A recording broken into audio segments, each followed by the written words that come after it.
আসসালামু আলাইকুম ওয়া রাহমাতুল্লাহি ওয়া বারাকাতুহু। প্রিয় দিনী ভাই বোনেরা, আজকে আপনাদের সামনে এমন একটা ভিডিও নিয়ে আসছি, যেই ভিডিওটা আপনাদের জন্য খুবই গুরুত্বপূর্ণ।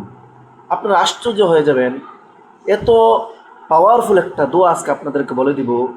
আপনাদের জিন্দেগিতে যত গুনাহ আছে, যত গুনাহ, আল্লাহ পাক রব্বুল আলামিন আপনাদের জিন্দেগির সকল গুনাহ খাতাগুলো মাফ করে দিবেন, যদি এই দোয়াটি এখলাসের সাথে আপনারা পড়তে পারেন। এখলাসের সাথে আল্লাহর উপর বিশ্বাস একিন রেখে যদি 90 বছর হয়, 90 বছরের গুনাহ আল্লাহ তাআলা ক্ষমা করবেন। আপনার যদি 100 বছর হয়, 100 বছরের গুনাহ আল্লাহ তাআলা ক্ষমা করবেন।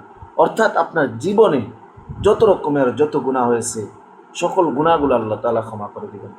তো আসুন আমরা সেই দোয়াটা জেনে নিই। তো সেই দোয়াটা হলো, রব্বি ইন্নি যালামতু নাফসি ফাগফিরলি। আমি আবার বলতেছি, আপনারা খুব মনোযোগ সহকারে সুন্দরভাবে শুনবেন। রব্বি ইন্নি যালামতু নাফসি ফাগফিরলি।